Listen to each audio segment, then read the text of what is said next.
Well, first off, I want to thank everybody for joining this webinar. We've been all dealing with the changes that this COVID-19 crisis has brought upon us. This was really unexpected, and our transition to a more work-at-home model was really, quite frankly, hastily planned. But 6 weeks later, here we are, and what we wanted to do is try to share some things that we've learned and give you some ideas about how to make it a better arrangement going forward. So our global concern as a community is working together to prevent further spread of the COVID-19 virus. Many of us, you included, are working from home for the first time and for a more sustained period than you have before, and in some cases with others at home with you. We recognize that for some of you, working from home is new and can feel difficult. With this guide, we have collected resources, guidance, tips to help you stay healthy, engaged, and productive. This guide is for you, and it's to help you set up your workplace, stay connected to each other, and manage your time and well-being. We're sharing this information with everybody so that we can benefit from what's working and to give you some ideas of how to adjust to this new situation. Break this up into three major components. The first one is some ideas on how to set up your workplace. The second part of the presentation will be how to stay connected with each other. And the third is how to manage your time and well-being. So moving on, excuse me, into the first section, setting up your physical workplace. This is where you're going to be spending your workday, the majority of your time. So we want you to take some time to really think about how your setup is going. Make sure you're comfortable and where you can work effectively and efficiently. A safe and secure workplace, ventilation, proper lighting, good ergonomics, comfortable furniture. There are just a few things to consider. I also want to throw in there airflow, natural light if possible, and having a comfortable chair because you're going to be in that chair for a while. The other thing that you want to consider is how do you minimize distractions and disruptions? If possible, aim for a space with minimal distractions. It sounds like common sense here. No noise, no clutter, no disruptions. However, when you're working at home with others around, this can really be a challenge. I personally am in our bedroom, and my wife is downstairs, and we have adult kids that are in college that are in their rooms. We've made a pact that during the workday, we're not going to interrupt or bother each other. So I don't see my wife or my kids all day long during the workday. This helps really minimize those disruptions, but it also has a negative connotation I'll get to a little bit later when we talk about taking care of yourself here. And another thing is, this is really important, a place for your equipment and material.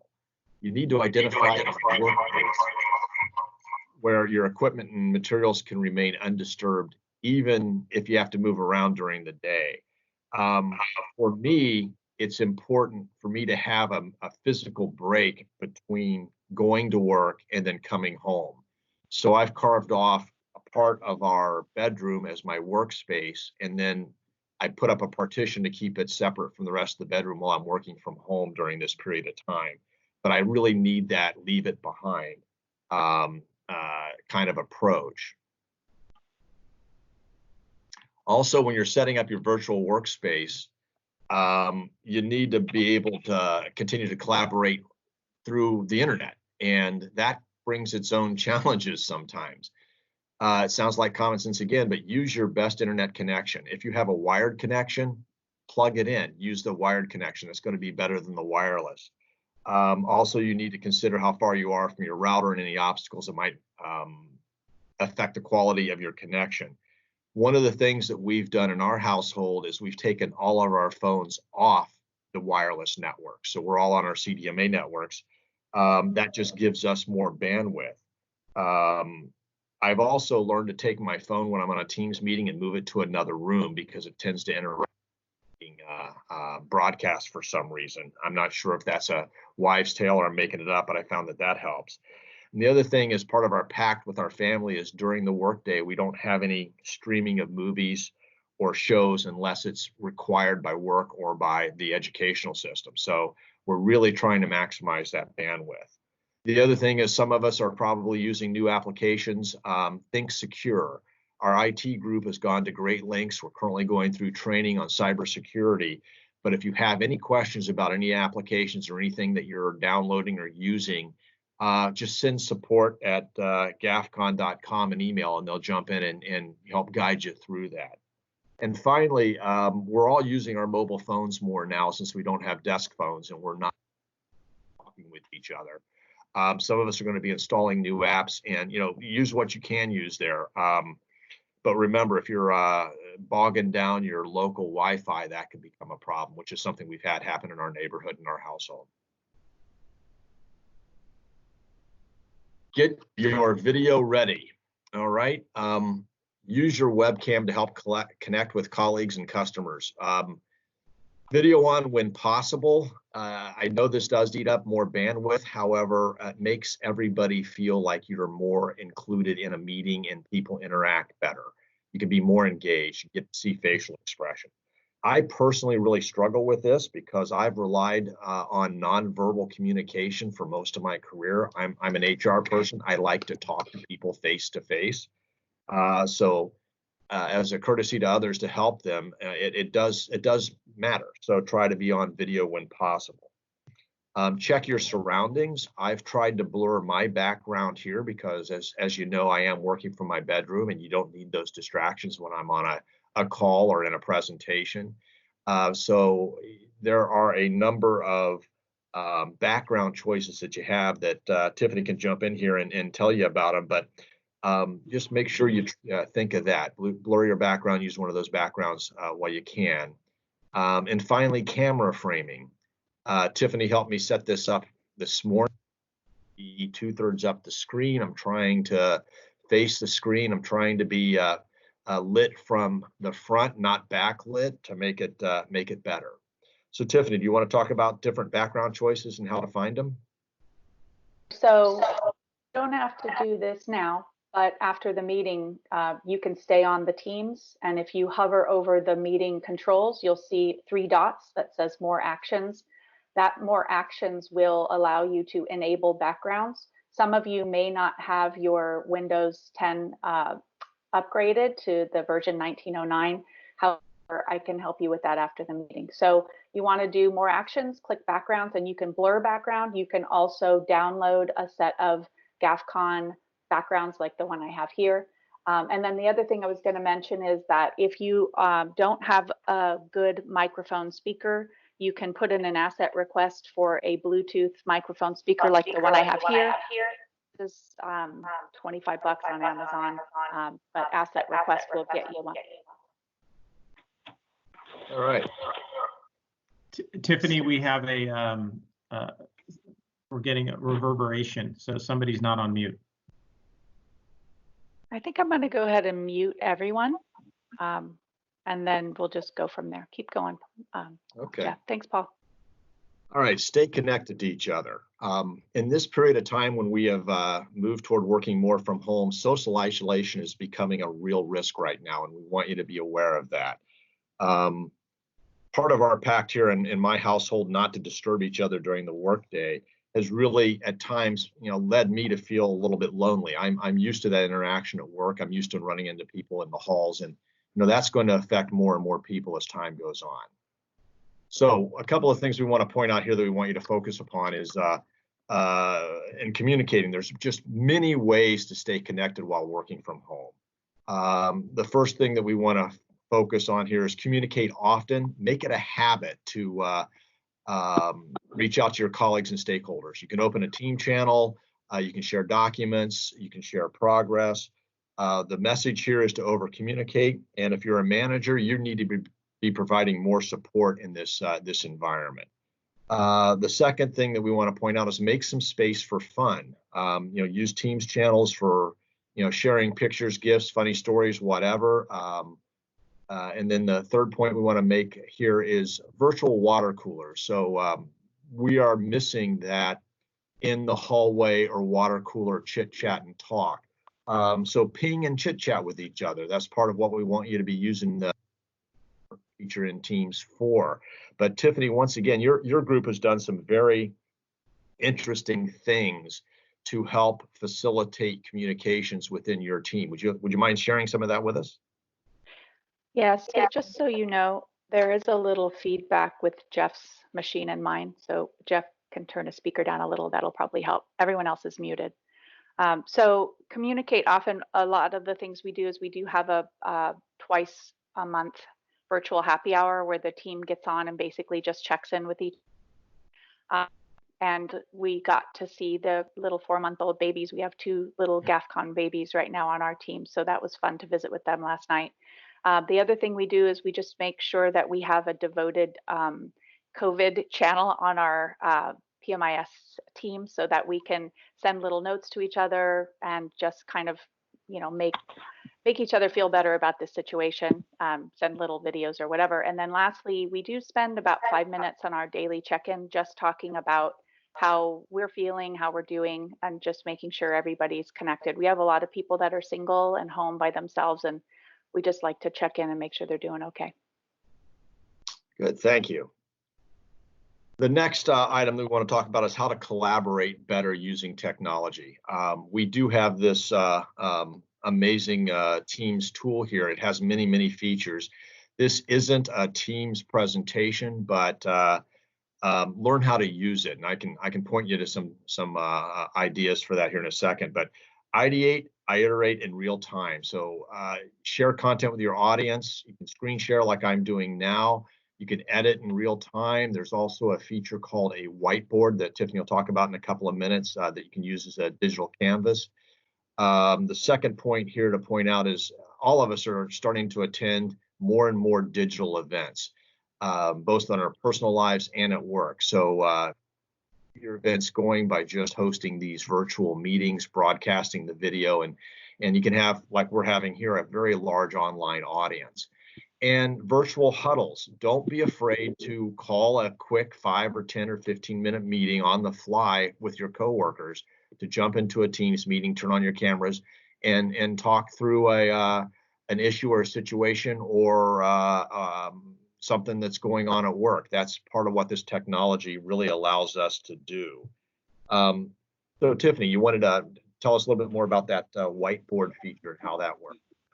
So those of you who have the Microsoft Surface, again, on that little ellipsis button, if you choose more action, excuse me, I'm on the wrong one. If you choose the one next to it called Share, you can share your screen, and part of it is you can share a whiteboard. The nice thing if you have the Surface is that you all have a touch screen. So this screen here, you can draw on using your finger. You can also detach the screen and use it as a tablet. So if you don't have a Surface, you can use your mouse and make your mouse be the pencil and use the whiteboard collaboratively. So if you have 2 or 3 people on a meeting and you need to sketch something out, you guys can all be sketching on the same whiteboard, and that's just using the share function. It's very helpful. And I'd mentioned that there are a number of tutorials available. You can find those for Teams on the home page, bottom right. They're still there. Watch some of those tutorials to learn more about this technology or reach out for help. It's quite a powerful tool. Okay, next we want you to lead inclusive online meetings. As you move your meetings online, take these steps to make them more productive and welcoming. The thing to remember here is not everybody is comfortable yet with the technology, and be patient, but understand not everybody always speaks up. We'll be present and be respectful. So when you're in a Teams meeting or working with others from home, really work to limit your multitasking. Turn your video on to show you're paying attention. Keep focused. Blur your background to reduce distractions. Don't be texting. Don't be answering phone calls. Don't be doing emails. Really try to focus on the topic at hand while you can. Another thing is to pause for others to speak. When you're not all muted and there's 4 or 5 of you talking, I've learned, sorry about that, business goes on, right? I've learned to pause to let others either take themselves off mute and speak, or to allow them to catch up and speak.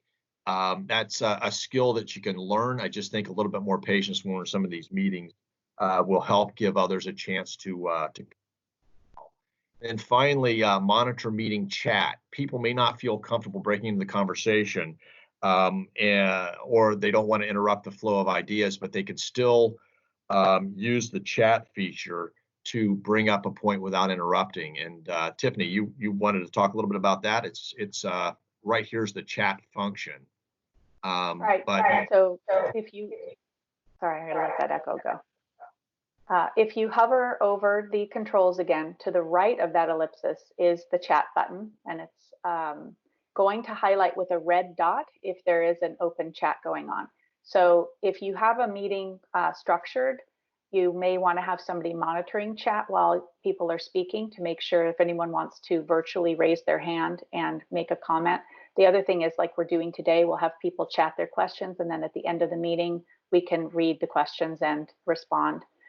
This is a really good way to do the raise hand feature. There's also going to be a raise hand feature coming out in Teams, which will have, I assume, a little hand. You can click that, it'll notify the speaker that you'd like to say something. And try to avoid having everybody speak at once. Don't ask an open-ended question on a large meeting and have everybody jump on and try to answer the question. Try to do roll call or ask people in particular certain questions instead of having people try to vie for first place and answer. Okay, this is coming from experience. Yeah. So, yeah, think about accessibility. There's a feature, there are many features within Teams that we're just scratching the surface on, but there's a live caption feature there that if you're having trouble hearing or you're hard of hearing, it'll actually run the caption on your screen of what's being said, and you can keep it transcript. Make sure your content's accessible. You can share your screen, you can share documents ahead of time, and make Windows 10 easier to see. So like I could make my cursor bigger if it wasn't big enough to make it a better pointer. There's a number of different things that we can do here. And Tiffany, do you have anything to add on some of these? No, nothing more than that, except to say that the live captions is available on ellipsis. So if you hover over it, you can turn on live captions and see the words. It's very helpful. So yeah, great accessibility functions in here. And also, you were sharing with me a trick about how you can change the color of your emails or and triage them. I think that's on the prioritization, but yeah, if you have to prioritize your emails, we'll get into that a little bit. We can color code them using rules in Outlook. It's very helpful. Okay. All right, so moving on here. Manage your time and well-being. So this is the third part of the presentation, and it's an important part of the presentation, in my opinion. So some things that you need to do as we're all working from home is to share your schedule and signal your availability. And this goes in the bigger realm of setting healthy boundaries and managing interruptions. We want you to be really clear about when you're available. And there's this belief within some of us that when we're working from home, we always need to be immediately available. And that's not necessarily the best thing to do. So what we want you to do is set expectations for your availability, set a daily schedule, keep your calendar up to date so people know when that you're going to be available for meetings. Block off time for breaks, block off time for lunch, and I even say schedule time where you want to be uninterrupted so you can work on projects. The other thing, this is where the color coding and emails is. See what's important. So this is Tiffany's tip about how you can change your emails so that they can come in coded and you can triage them that way. And then set boundaries. It can be very difficult sometimes to switch off from work when you don't leave the office. The laptop's always there. All you have to do is just come back after dinner and check some emails, or on a Saturday afternoon. It's just too easy to get sucked back into work. But if we don't step away, it's going to lead to burnout. So you're going to have to make sure that you do turn it off and walk away. So what we want you to do is think about setting clear intentions about your work time and home time to avoid being burnt out. Take care and be mindful. This is a really challenging time for all of us. We really do need to remember to step back and focus on our health, well-being, and our mindset. It can be difficult to remember to take breaks. One of the things that I'm trying to do more and more is get out for 5 or 10 minutes, get some sunshine, walk around the cul-de-sac, refresh my mind. Work-life harmony. We've got to remember that one of the things I'm struggling with in my house is I'm focused on work during the day, and I need to remember that after the work day's done, I do have a family I need to pay time to and attention to, and give them some attention as well. So I need to make that break. Like I mentioned earlier, I physically have partitioned off my work area from the rest of the bedroom, so I set it up more as work versus the rest of my life. And something I don't want to overlook here is check in with yourself and others. Part of what I do on my walk around the cul-de-sac a little bit and try to be mindful about how I'm feeling. I think all of us are feeling more anxiety. I'm personally feeling more lonely, and in this environment, those are perfectly normal and understandable feelings. It's just we're not together, we're not interacting with each other, we're not interacting socially outside of work with other people. We want you to really pause, take time to think about that, and take time to care for yourself as well. And to that, as employees and coworkers, let's just over communicate and make time to talk with each other, even if it's about the weather. That is something that is important for us to feel connected as people, I believe. And I think, Tiffany, you had some more that you wanted to add about being mindful here. I think one of the things that I've discovered is that I assume somebody else is doing great. And so I'm, I see not to check in or sometimes even admit when I'm having anxiety or depression about being alone all day. So I think it is important to don't assume that everybody else is doing great and you're not. Talk about it with people and use the camera. I really find the camera function, it makes you, I put lipstick on today, so that's a bonus, right? So you want to make sure that you're turning the camera on, making sure that you're connecting with people. It'll make you, think more about how you're coming across, and also it helps you check in with those people that you're working with and make sure that they're doing okay. I think we all assume everyone's great and we're not. Well, they're not either. So this is a hard time for us all, and I'm trying to keep my rituals and routines, and one of them is, I always wear a collared shirt when I go to work, so I'm put on a collared shirt, and then my mindset is now focused on work. And then on the reverse side, when my work day's done, I take off this shirt and I put on a t-shirt, and then that's kind of my way of breaking up the day. It doesn't work for everybody, but be mindful of those kind of things. They may help you. Okay. Role of manager. Managers, like it or not, you have a key role as we migrate to more of this work from home approach that we're doing here, because you're going to lead by example. People are going to look to you and how you carry yourself and act as to really drive how they carry themselves and act. So lead by example. Model the habits that you want your staff to have. Be a positive example. Make sure that you really reinforce inclusion. Keep your whole team involved and engaged. Check in with your employees now more than ever and ask for their perspectives. Keep everybody on your team involved is really the message here. Support in new ways. We're all learning to be more effective and efficient in this work at home, new situation we find ourselves in. We don't know everything that works well yet. We're still, all of us individually are still struggling to find our footing sometimes. But we understand your concerns, and the thing I want to point out here is be curious, ask questions, try new things, not one size fits all. Figure out what works best for you and your teams. Frequent check-ins. You've heard us say this over and over. Over communicate right now. And I would say this: don't just rely on emails or IMs or texting. Pick up the phone and call, or have these video type chats, because just that human voice and that human interaction, I think, goes farther than just relying on emails or IM messages. All right, we're here to help. This is a very stressful time for all of us. family and friends as well, and the news, and we're all trying to do what we can, our part, to help fight this COVID-19 crisis. And a big part of that is social isolation and working from home. Social distancing is the phrase, but we want to let you know that we're here to help if there's anything you need. If you need more training, more information, more equipment, speak up, tell your supervisor, reach out to me. We're here to give you what we can to help you be as efficient and successful in this new environment that you can be. Healthcare and childcare issues.